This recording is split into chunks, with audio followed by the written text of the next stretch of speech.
Okay, so Rebel Moon came out a while back, and I mentioned it in Best Movies I Saw of 2023. It came out like uh, a couple days before Christmas, and it got lambasted by most critics that I saw. I mean, I'm hearing more people hate on this movie than love it. And I'm kind of somewhere in between. I don't hate this movie. I don't absolutely love it either. And I'm not a diehard Zack Snyder fan. So, like, I've been hearing most people who enjoy this are the diehard Zack Snyder fans. I am not one of them. I think he's made some really bad movies in his past. I think he's made some good movies in his past. I'm kind of somewhere in the middle right there. And so I wanted to review this because I have some crucial, need to get off my chest things about Rebel Moon, and I didn't do it right after it came out because I had to do my worst and best movies of the year list before 2024 came, and so now that that's over with, I can now do my thoughts on Rebel Moon, especially since the sequel is only a few months away. So let's get into this.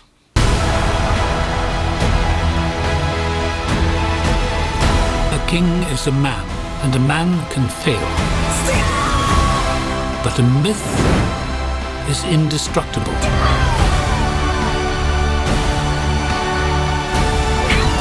The time has come for all that you love. Protect each other and show them no mercy. So hands down, I absolutely love with a fiery passion that I only have to wait 4 months to see the next one. Okay, I can't tell you the rage that just builds in me when I get a cliffhanger ending to like a TV series or like a season in a TV show. It's like, well, you have to wait a year and a half before you see what happens next. And by the time you get to the next one, it's like, so what happened in the last one? Like, oh yeah, like turned out he was his father, really, or something like that. Okay. And so when I saw the trailers where they said part 1's coming out in December and part 2's coming out in April, I was just like, yes. I'm like, yes. It really made me excited for this film, simply because I didn't have to wait a year to see what happens next. And so now that the first one's out, we only have to wait a couple of months. And I absolutely love that. Please, more movies start doing that. Please, I would absolutely love it if more movies start doing that, or at least a TV show would do that. Like, hey, the next season's coming out in 4 months. We double filmed this season so that you don't have to wait so long in between this cliffhanger. That would get so much props from me for a TV show if they did that. But going back to reviewing Rebel Moon Part 1, A Child of Fire. I can't quite do Anthony Hopkins. But there's some genuine criticisms that I've heard other people make about this movie. And one of them is that there's nothing original in this film. And yeah, those criticisms are correct. There is nothing original in this movie whatsoever. There's lightsabers, there's griffins, there's Star Wars and Magnificent Seven. I mean, every beat in this movie, there's nothing original. And I was seeing that as I was watching it, but at the same time, it's like, I don't hate this. Yeah, that's not original. I've seen that in this, but I'm still going with this story. And one of the biggest things I would compare this to is Battle Beyond the Stars. I'm not particularly fond of the movie Battle Beyond the Stars because there's some really corny lines, there's some really stupid moments, but the concept was cool. Magnificent Seven in space. And Battle Beyond the Stars kind of had that. If you didn't know, there's actually some really cool factoids about Battle Beyond the Stars with who did the music, who did the special effects, who is a carpenter on Battle Beyond the Stars. That's all stuff you can look into, and it's kind of an interesting, I had no idea about this movie. this is kind of like the remake to Battle Beyond the Stars Part 1. You know? And I personally felt that the lack of originality would have been okay if they didn't have another issue, and that is the other lack of character and world development. Like, every character in this movie are interesting, but I'm not invested in any of them because there's like absolutely no development. Even the main character, played by Sofia Boutella, if I'm pronouncing your name right, like, she tells us a little bit about her past, but it's not enough. It's like, I don't know if this is a, like, sometimes you could even consider it could be a lie, because it's just real quick. It's like, so yeah, I was a Navy SEAL for 3 years in Afghanistan. It's like, oh, okay, I mean, you know, that's all you're gonna give me? Yeah, that's all I'm gonna give you. It's like, okay. I'm just using it as an example. The Earth is not involved in this movie. This is like in a galaxy far, far away, a long time ago. And so, I mean, obviously, with this movie, a lot of people were making, like, comparisons with, like, the Empire in Star Wars. I've heard that this was a failed pitch to Disney for an R-rated Star Wars. Honestly, to me, this feels like Zack Snyder is pitching Henry Cavill, like, hey, Henry, you're making a Warhammer movie? I'm free to direct. Like, that's what this movie felt like, because the evil Empire felt like the Imperium from Warhammer. And I've never played Warhammer. I know absolutely nothing about Warhammer. And even I could tell that this movie, especially with the Imperial, like, soldiers, felt like Warhammer. The only thing missing was, like, the Space Marine armor.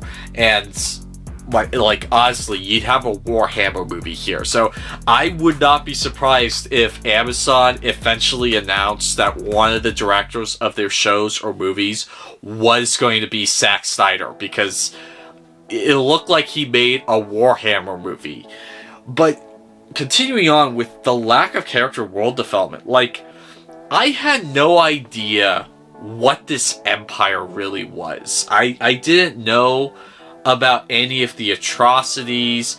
Like, they hinted that one of their, like, Star Destroyers, I'm sorry, battle carrier dreadnoughts, I don't know why I called it that, could destroy a planet, but they weren't very clear on it. And then it was like, no, it really just glazes a planet, like the Covenant do in Halo. Remember, I said there's nothing original in this movie? And so, like, that was just real quick, vague. And then, like, another example of how there's absolutely no character development is there's this one character who's shirtless completely through the entire movie. I thought he was just shirtless because he was working out in the heat of the sun. And then 5 scenes later, he's still shirtless. Like, oh, okay, that's a fashion decision. And towards the end of the movie, one of the bad guys says, oh, and you have a prince from a dead kingdom here. And I'm just like, okay, no one told me that this guy was a prince. I had to find out from the bad guy that he was a prince. And that's the issue. My biggest issue with this film is there's certain things I want to know about these characters that I don't find out. And, like, there's a saying, show, don't tell. I feel like this movie told me way too much that they should have showed me, and they showed me stuff that they should have told me. Okay, like, there's stuff that should have been flipped around. It's like, I want to see that. You should have only told me about that. And, like, probably the worst scene was the Star Wars Cantina scene.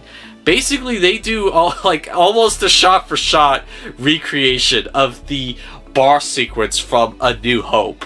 And I'd be a little sarcastic there because it's not shot for shot, but I mean, it's like, okay, only thing missing on the jazz musicians that are playing that,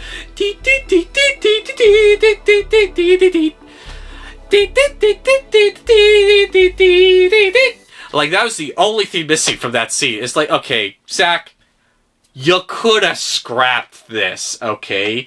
I mean, you didn't have to do the bar of multicultural aliens that they do in every single Star Wars project. Forget movie, they do it in everything. You could have done something else, okay?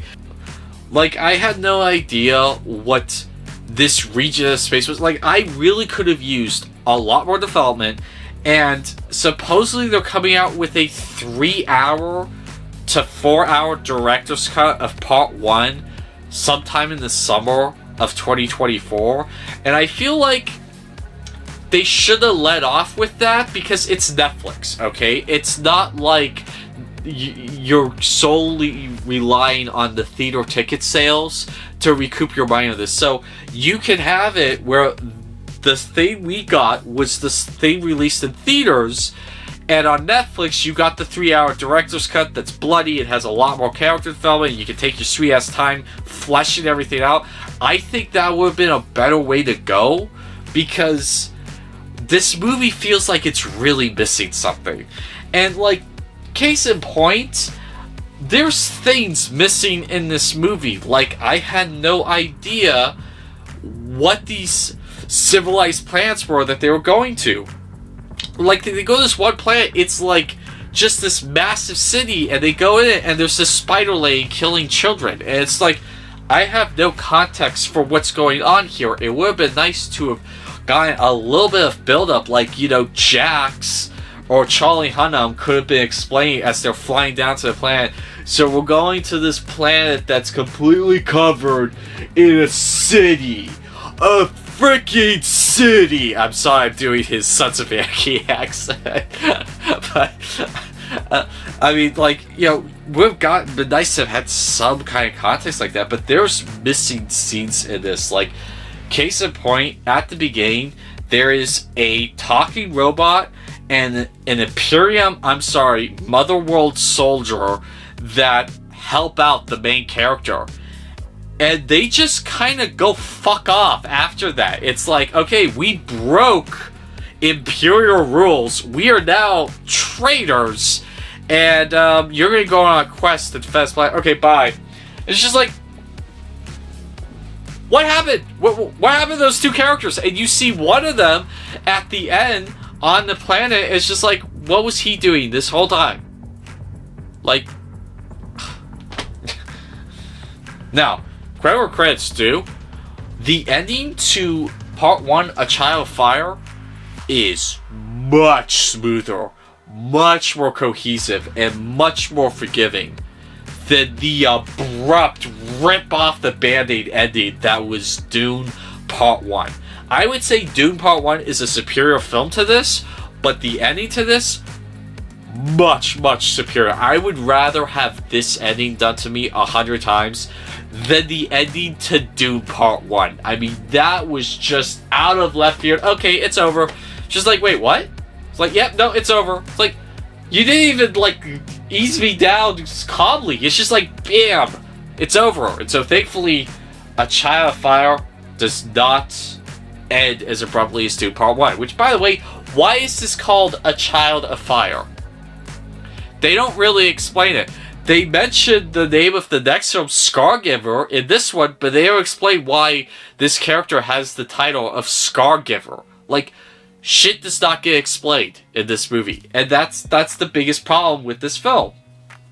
I also don't see how they are going to conclude this story with Part 2. Like, this feels like Part 1 of 3, okay? And they've released the trailer for Part 2 already, and it looks like Part 2 is just going to be them defending the planet. And, okay, you defend the planet, there's still going to be the Empire after. So, how are you going to conclude this in one movie? Unless you decide to have the second part just super rushed, half-assed, and then do a director's cut of Part 2 that will flesh it out. I don't know. It'll be interesting to see how they do it. I would have preferred they just release the 3-hour cut now, and I probably would not have had the amount of issues I had with this film. So in the end, I had fun with this because I am a sucker for space opera, but boy did this have a lot of problems. And because of that, this was just okay. It wasn't terrible, it wasn't bad, but it wasn't great or amazing. It was just okay. Hopefully the director's cut is better. It may fix some of the problems, it may not. I don't know, only time will tell. Until April when part 2 comes out, because I definitely want to see part 2. That's all for this review. My name's Christopher Connor with 11 Hour Reviews, and that will be all for today.